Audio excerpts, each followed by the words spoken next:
Hello दोस्तों, आप सभी का बहुत बहुत स्वागत है इस पाइथन के कोर्स में। तो आज हम लोग देखने वाले हैं ऑपरेटर ओवरलोडिंग, जो कि उप्स का एक प्रिंसिपल है। उसी को हम लोग देखने वाले हैं कि ऑपरेटर ओवरलोडिंग कैसे करेंगे।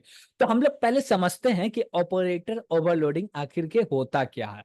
देखिए कि हम लोग यूज करते हैं प्लस ऑपरेटर को, माइनस ऑपरेटर को, मल्टीप्लिकेशन ऑपरेटर को। लेकिन जब हम लोग दो नंबर का सम करते हैं, वो दोनों नंबर इंट टाइप का हो तो सम हो जाता है। उसके बाद दोनों नंबर फ्लोट टाइप का हो तो सम हो जाता है। फिर दोनों नंबर, हम लोग बोले क्या कि दोनों नंबर स्ट्रिंग टाइप का हो तब भी वो सम हो जाता है। लेकिन ऐसा क्यों है, एक प्लस ऑपरेटर अलग अलग टाइप के डेटा के लिए चल कैसे जाता। Got it. तो हम लोग ऐसे बोल सकते हैं कि इसमें हुआ है ओवरलोडिंग। यानी कि हर सिचुएशन में इसका कोड लिखा गया है कि भैया जब इसके लिए कॉल किया जाए तो इसके लिए ये काम करना, उसके लिए वो काम करना। अब इसमें डिफरेंस ये आता है, हम लोग बात करें कि दो नंबर इंट टाइप का है, उसको सम करना है तो उसको ऐड करके दे दिया जाता है। जब हम लोग दो स्ट्रिंग को सम करते हैं तो कॉन्केटिनेट हो जाता है, यानी कि वो जुड़ जाता है। उसमें ऐड तो कुछ होता नहीं, दोनों आपस में जुड़ जाता है, एक स्ट्रिंग बन जाता है। ऐसा क्यों? तो हर क्लास के अंदर में ऑपरेटर को ओवरलोड किया गया। अब ओवरलोड का मतलब क्या होता है कि हम बोले क्या कि मेरे पास एक चीज है, उसका बहुत सारा मतलब हो, लेकिन उस चीज को जहां पे यूज कर रहे हैं उसका मतलब उस समय पे एक ही होना चाहिए। Got it. उसी को बोलते हैं ओवरलोडिंग। यानी कि एक शब्द का बहुत सारा मतलब हो, लेकिन जब उसको यूज कर रहे हैं तो उस समय पे उसका मतलब एक ही होना चाहिए। Got it. इसका हम लोग रियल लाइफ प्रैक्टिकल करके देखते हैं। तो चलते हैं हम लोग अपने आईडी पे और इसका प्रैक्टिकल करना भी स्टार्ट करते हैं। तो प्रैक्टिकल करने के लिए हम लोग बोले क्या कि एक कॉम्प्लेक्स टाइप का क्लास बनाते हैं। तो हम लोग बोले क्लास कॉम्प्लेक्स।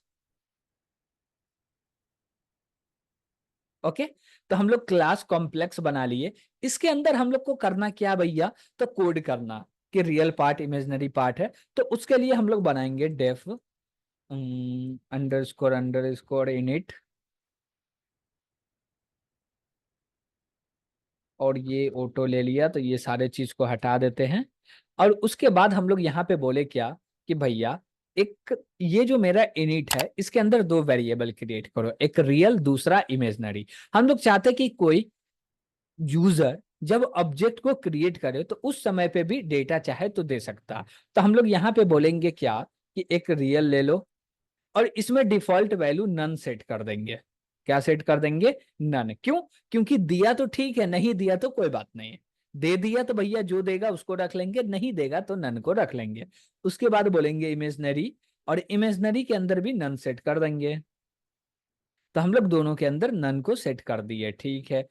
अब क्या करना है भैया यहाँ पे, तो हम लोग बोलेंगे क्या कि लिखेंगे सेल्फ डॉट रियल, इसके अंदर असाइन कर दो क्या, रियल को। ठीक है भैया। उसके बाद फिर से बोलेंगे सेल्फ डॉट इमेजनरी, और इसके अंदर क्या असाइन करना है, इमेजनरी को। तो हम लोग असाइन कर दिए। इससे क्या हुआ, मेरा इनिट मेथड क्रिएट हो गया। और इससे ये हुआ कि जब भी हम लोग कॉम्प्लेक्स टाइप का ऑब्जेक्ट क्रिएट करेंगे तो वो बोलेगा भैया डेटा पास करना तो कीजिए, नहीं करना तो नहीं कीजिए।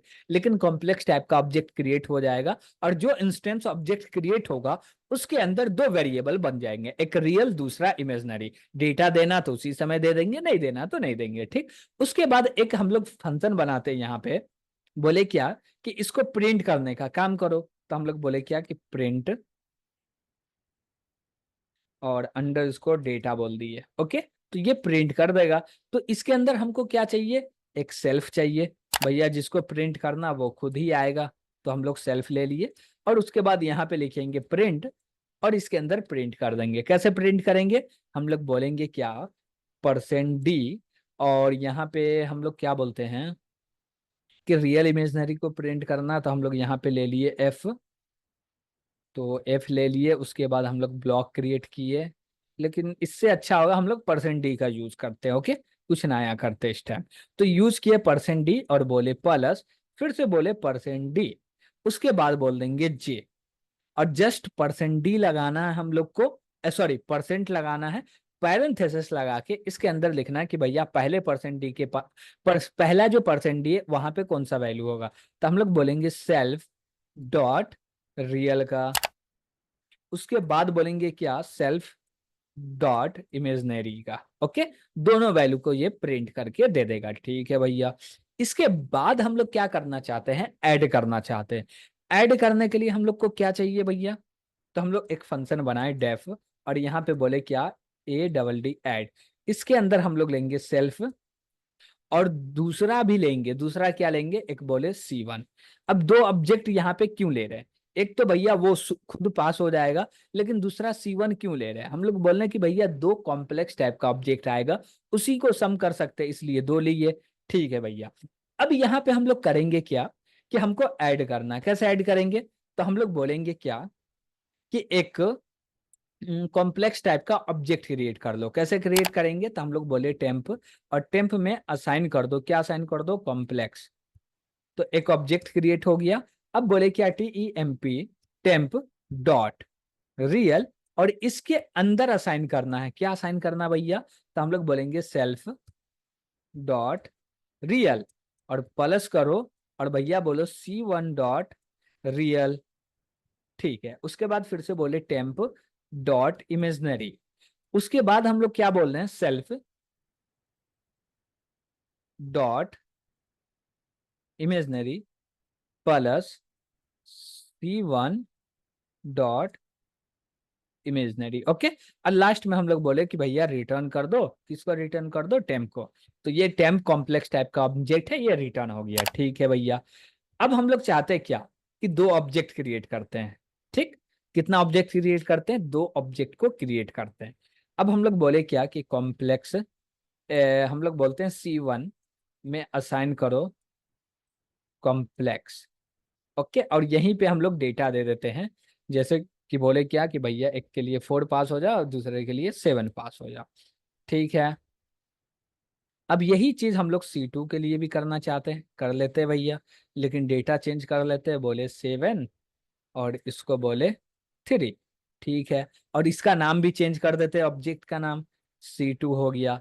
अब ये दोनों को हमको प्रिंट करना है, तो हम लोग प्रिंट भी कर सकते हैं, लेकिन हम लोग चाहते हैं क्या, कि एक C3 बन जाए और इसके अंदर असाइन हो जाए। तो हम लोग बोलेंगे C1 डॉट ऐड, और इसके अंदर पास करेंगे C2। ओके, अब ये रिटर्न करेगा जो भी, तो वो C3 के अंदर असाइन हो गया। इसको हम लोग प्रिंट करने के लिए हम लोग यूज करेंगे C3 डॉट प्रिंट डेटा। अब इसको रन करते, तो क्या ये C3 का डेटा को सम करके प्रिंट करके देगा, तो यस देगा, 11 + 10J आ गया। लेकिन एक दिक्कत है, दिक्कत ये है कि हम लोग ये काम ऑपरेटर ओवरलोडिंग के मदद से करना चाहते हैं। यानी कि यहाँ पे हम लोग ऐड मेथड को कॉल नहीं करना चाहते, हम चाहते हैं क्या, कि यहाँ पे C1 + C2 लिखे, तो ये सम करके दे दे। अब इसको रन करे तो भैया ये करके देगा, इसको रन किए तो ये एरर दे दिया। एरर में क्या बोल रहा है भैया, कि जो हम लोग काम किए वो सपोर्ट नहीं कर रहा। इसके लिए हम लोग को एक काम करना पड़ेगा। अब एक काम करना क्या है भैया, तो हमको ऑपरेटर को ओवरलोड करना। किस कौन से ऑपरेटर को, प्लस ऑपरेटर को। अब देखिए, ये जो प्लस ऑपरेटर है, हम लोग लिखते प्लस ऑपरेटर, लेकिन ये काम नहीं करता सम करने का। सम करने का काम कौन करता है, under score add under score एक मेथड है। ये क्या करता है, डायरेक्ट उसको कॉल कर देता है, वो क्या करता है, ऐड करके रिटर्न करता है। तो हम लोग इसी फंक्शन को ओवरलोड करेंगे।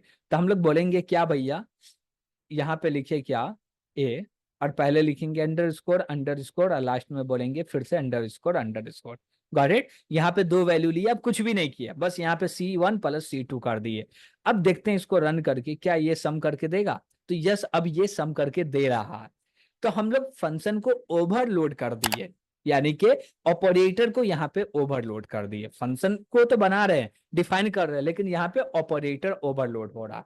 ठीक है भैया, अब हम लोग चाहते हैं क्या, कि भैया हम लोग प्रिंट डेटा लिख रहे हैं, लेकिन ये चीज को हम लोग ऐसे करें, तो बोले प्रिंट, और इसके अंदर में बोले C3, तो प्रिंट तो होना चाहिए। क्या प्रिंट होगा, चलिए रन करके देखते हैं भैया।